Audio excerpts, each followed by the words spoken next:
In this video, I'm going to show you how to complete the Google Spreadsheet for the teacher reflection using assessment data. So in this video, I'm going to show you how to use filters, how to do different types of formatting, how to use formulas, and then we're going to end with putting a graph in the spreadsheet here. So this is going to be a complete walkthrough, so at any time feel free to use the pause button and rewind in YouTube to see what I'm doing to kind of get the gist of what I'm looking at here. So here I have my Google spreadsheet that came from a Google form. So what I'm going to do is I'm going to do some really quick formatting before I do the filters. So one of the things I like to do is I like to adjust the width of the columns. So in order to do that, what I'm going to do is I'm going to click on B. So if I click on B and hold, and then I can drag across, I'm going to select all of my columns. So they light up in this nice little light blue color here. And I'm going to adjust the size of these. And there's a couple ways to do that, but the easiest way to do that is if I kind of grab the line in the middle. Let's see if it lets me. There we go. When I put my icon, when I put my cursor there, the little left-right arrow shows up rather than the hand. And if I kind of click and hold it, I can move that around to adjust the size. So I'm going to make that a lot smaller, and what that does is it's going to adjust all my other columns accordingly. And you can see here, maybe I want to adjust it even more. So I'm going to adjust it down so I can see everything on my screen here. And of course you can adjust it just by one column. If you click on one column and get the two arrows, it's a little fidgety to get to, but you can see you can do it that way also. Another way you can also adjust the column width is if you select your column and then you right click.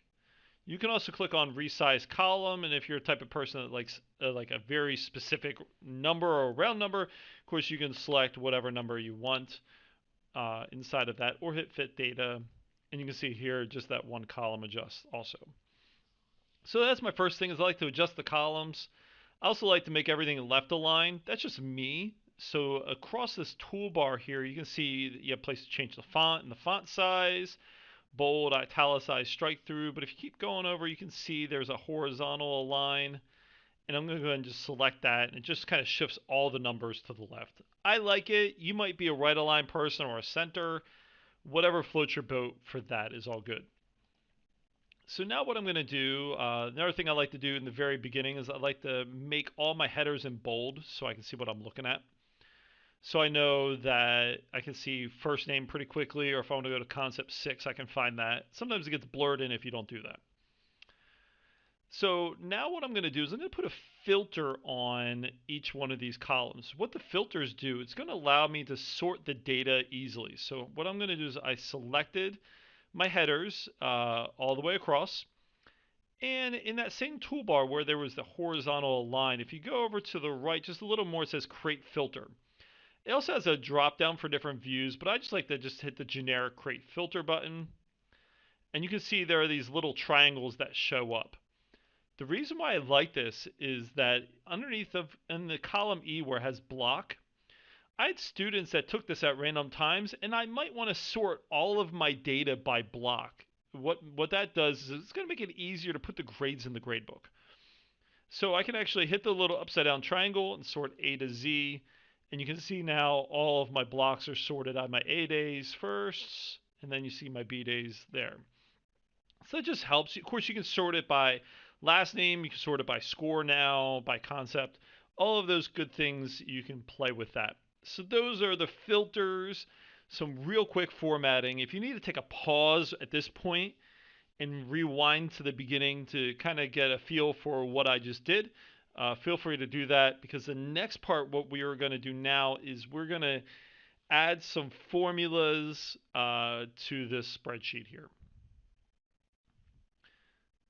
So this, in the second part here, is we're going to add some information in here. So our first step is we need to figure out a way to calculate the percentage of this score here.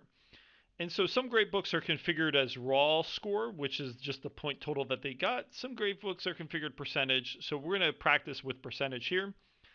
So what I'm going to do is I need to insert a column in between B and C. So I'm going to click on C.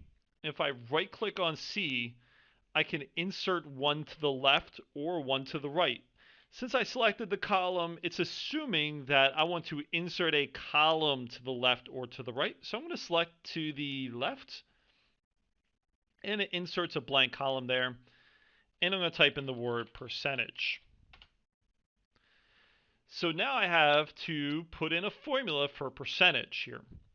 So what I'm going to do is I'm going to take the score, and you can see when I click on score, it doesn't actually, up here where I can type, it doesn't say 10/10, it's just going to be a score of 10. So the /10 is a formatting feature that Google Forms does. So what's really great is that I can still use the information in column B here.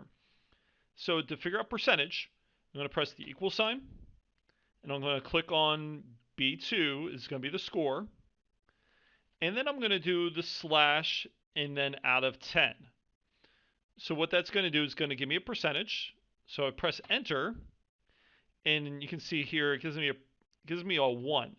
So right now it's not formatted for percent. Percent is just a decimal. So it's going to be the decimal form of all these. What's really great is it gives me this autofill feature. It's saying is, would you like to keep this formatting for this formula straight down the column? And I'm going to say yes to that because it makes my life easier. So I'm going to do a little checkbox, and it gives me all of the decimals in here. But I want percents, so I'm going to highlight my data here.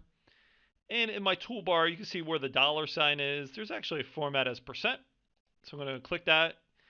I might not like all the decimals there, so these two icons right next to the percent. So you can actually increase the amount of decimals there, but I'm going to decrease them all the way down, so I don't have any decimal points. You might have a decimal, say if you have something like 13 questions and you want to get a more accurate percent there for you. So that's percent. So what I'm going to do now is I'm going to figure out the percent correct for each concept. And so this is something that is going to be a little tricky. So I'm going to encourage you ahead of time to make sure to hit that pause button, really get it down for what I am sharing here. So everything that I'm doing in this spreadsheet, you should be doing this along with you because you're actually going to submit this as one of your artifacts. So what I'm going to do now is I'm going to figure out the total correct and the total incorrect for each concept. And you might go, well, that's easy. I'm just going to count them and call it a day. I'm not going to have you count them because obviously in this spreadsheet with 10, it's easy. But if you have 150 students, counting them takes way too long. There's formulas for this. And you see I'm really excited about Excel in spreadsheet formulas. So underneath the block, I'm going to add some titles here. So I'm going to do total correct. I'm going to also press enter, and then I'm going to hit total incorrect. Press enter.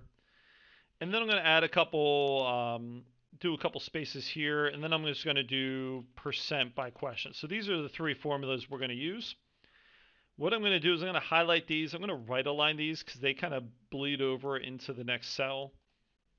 So you can see here now when I type in here, I can see what words are here. So now what I'm going to do is I'm going to do this thing called a count formula. So what this is going to do is it's going to count the number of things that I say it's going to count within a certain range. So we're going to do equals. Oh, wrong button. Let's go back over here. There we go. Equals. I'm going to do count if. So it's going to look at a range and count only the ones that show up that I tell to. So I'm going to do parentheses. And then you can see Google's really cool about telling you what should go inside of these parentheses with this formula here. So it's tell me a range. So my range is going to be all the information for concept 1 in column G. So if I just go ahead and select G2 and kind of drag down, you can see it auto fills it here. I'm going to add a comma because that's what it said to do. And then I'm going to add criteria. So the criteria should be in quotes. So I'm going to do a quote. And I want to count the number of answers that are correct. So obviously the word correct is the correct answer for this one. I'm going to close quotes and then close the parenthesis, press enter. And it counts it as 7 here. And now it wants you to auto fill, but I'm not going to use that because the count incorrect is going to be a little different for this.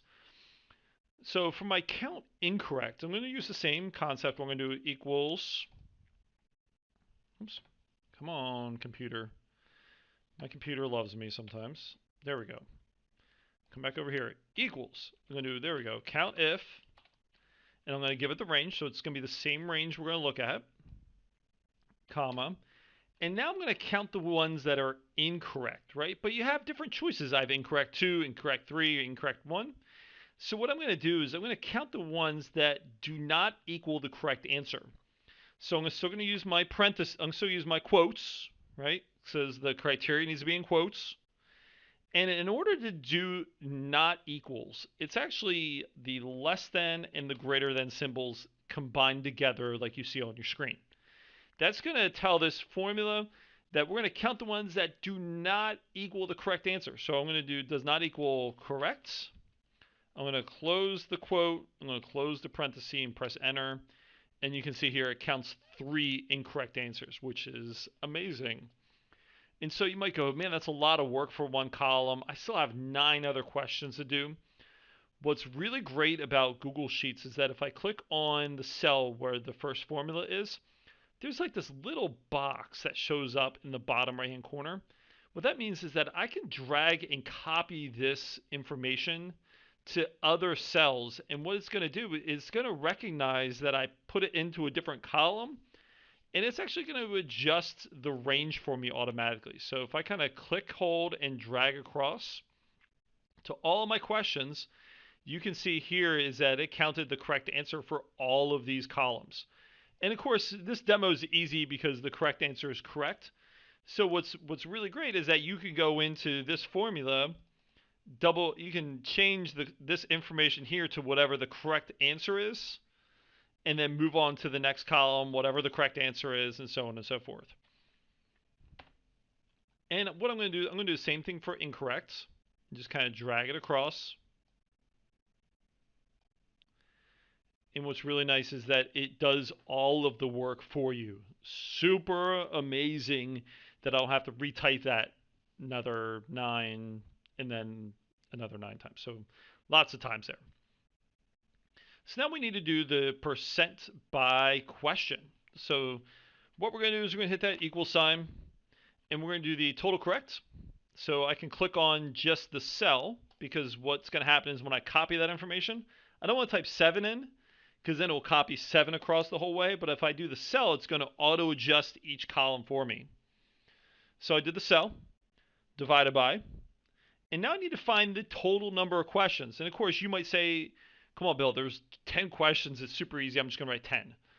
But if there, or 10 total responses, sorry, 10 total responses here. You might have 147 responses, but you don't want to count them. So really easy way to do this, if I do parenthesis, I click on the same cell, the total correct, plus the total incorrect. So that's going to give me my number of students who have taken this quiz. I press enter. It gives me the decimal form, and I want that in percent. So I click the little percent sign and kind of mess with the decimal there. What I'm going to do is now I'm going to drag that formula all the way across, and you can see here it gives me the percents for each column. And I can just kind of double check that, because say for concept number 4, I have 2 out of 10, which is 20%. And you can see here it auto adjusted the column for me. So it's doing a lot of the work for me that if I did it all by hand would take lots of time. You can see I did that in less than 2 minutes. You might be counting that for 20 minutes. I saved 18 minutes of time doing it this way. So we have all of the information inside of here except one thing. We're going to add some headers here for percent questions. So I'm going to just copy all of the questions across the top here. If I press Control C to copy, I just paste them down here also. So that way it's going to be one more thing when we create the graph that is going to make it easier to kind of get the data for it. So if you need to take a pause break right here, this would be a great place to pause and rewind me doing all the formulas, because the next thing we're going to do is we're going to do conditional formatting.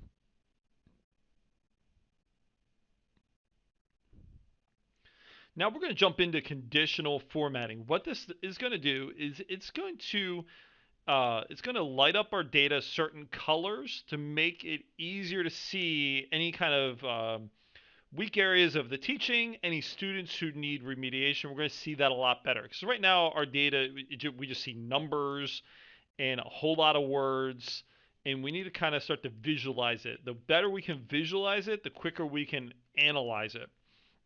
You should write that down. That is not written on any piece of paper that I have in front of me. That was good stuff right there. I'm actually going to rewind it and make sure I get that phrase right so I can share that in the future. So what we're going to do is we're going to do some conditional formatting. The first one we're going to do is conditional formatting for column C and percentage.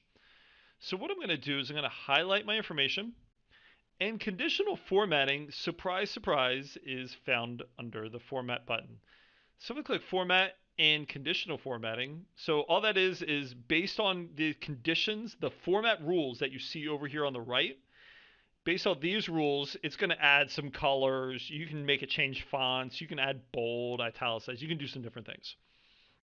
So inside of this, what I'm going to do is I'm going to do my first rule. So we're going to do 3 rules for this column.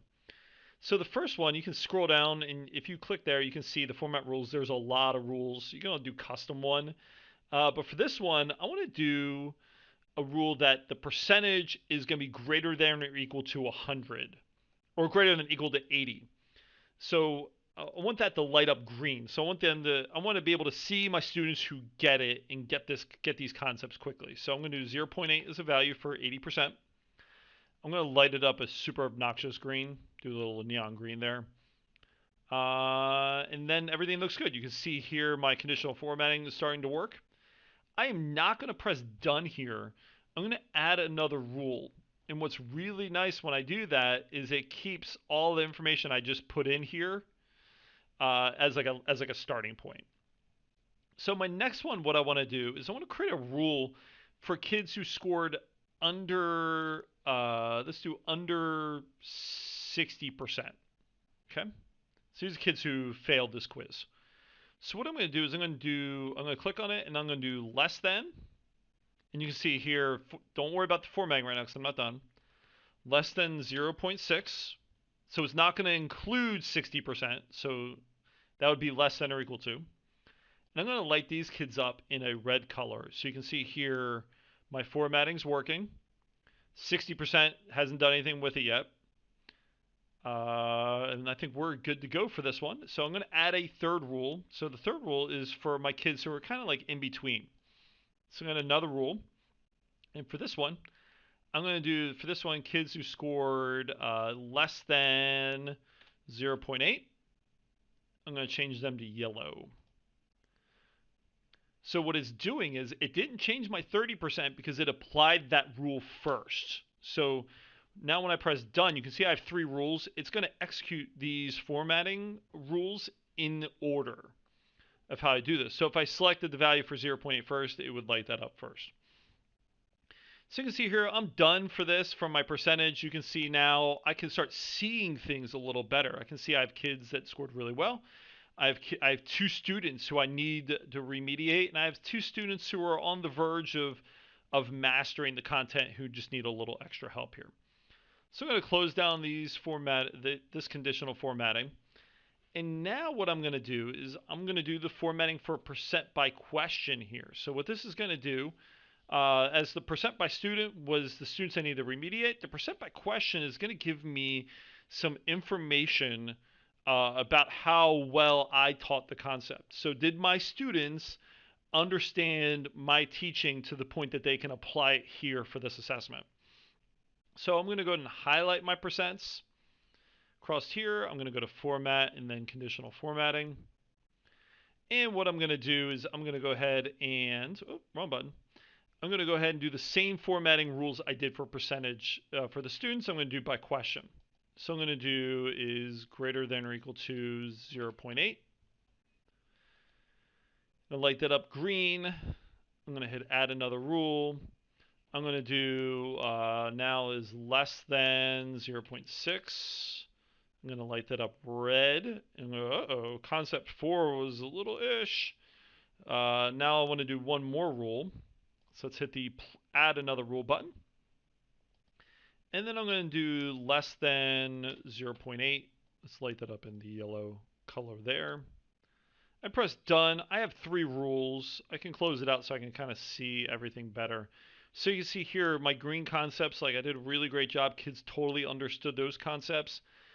Concepts 1 and 2, little ish right now, but concepts 4 and 9 are glaring. So when I see things like that, I might go, did I type in the right answer in my Google form?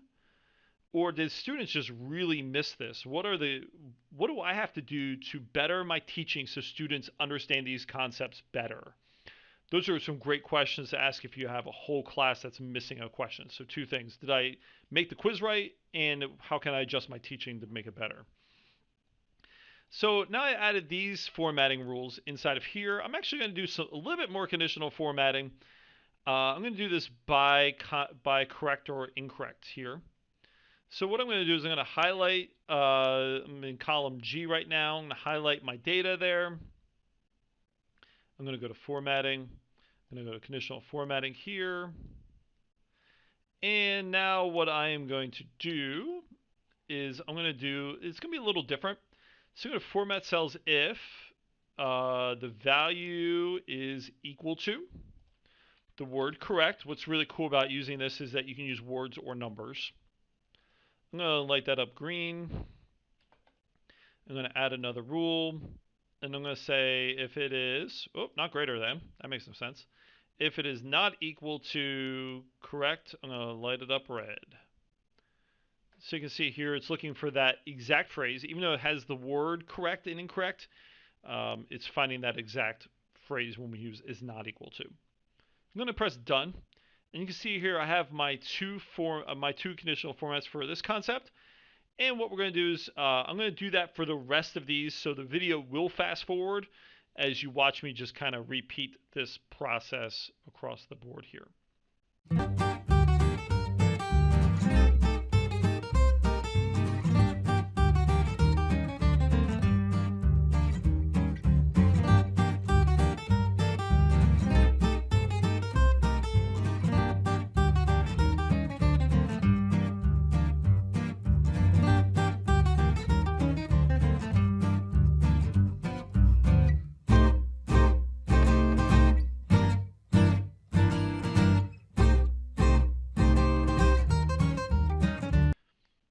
So I've added all of the formatting for each one of these questions here. And so what this enables me to do is if I'm working with a student, say I'm working with a student 2 who scored a 30%, I now can see very clearly which concepts the student has missed and which students they've already mastered.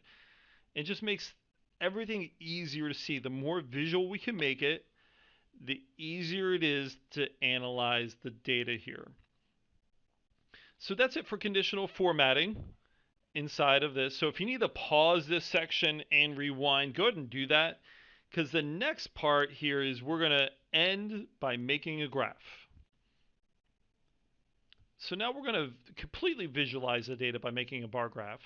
And what I'm going to do is I'm going to use the percent by question information here. So what I'm going to do is I'm going to highlight all of this information. So I've highlighted this information. You can see I started in the blank box right next to concept. I've highlighted percent by question and highlighted just the 2 rows of data there. I'm going to go to insert chart. And when I go and do that, it likes pie charts. It likes to bring up a pie chart, but obviously you can pick all kinds of other charts. For this one, we are looking up percent by question. So I'm going to do a column charts here, and it gives me the concepts going across there. It gives me the percents that the kids have scored, the percent by question for me by concept. That looks good. I'm just going to do a couple things to this. I just moved it off of the data there. I'm going to change the title. For some reason, it added these words in it. If you double click inside of it, you can change it. There's also title text over here. You can change all kinds of information here as far as in the customize area for the chart. So you can see setup just gives you some generic information here. Your chart, you want to make the chart look like this, but you can customize it if you want to go ahead and change You might want to add some more little lines in it. You might want to add, take away some lines. I don't know, whatever works, but the core information needs to look very similar to this. Because the next step here is we're actually going to add this chart into the Google Doc. And very simply to do that, there's 3 dots on your chart. And then you want to go ahead and hit copy chart, and then you will paste that chart over into your Google Doc. So I know this video's been long, it's been in parts, but this is a step-by-step full guide here of start to finish how to filter your data, how to format your data, how to use formulas, how to do a chart, because this end product right here is going to help you make better decisions when it comes to improving your instructional practices and how to help students master the content.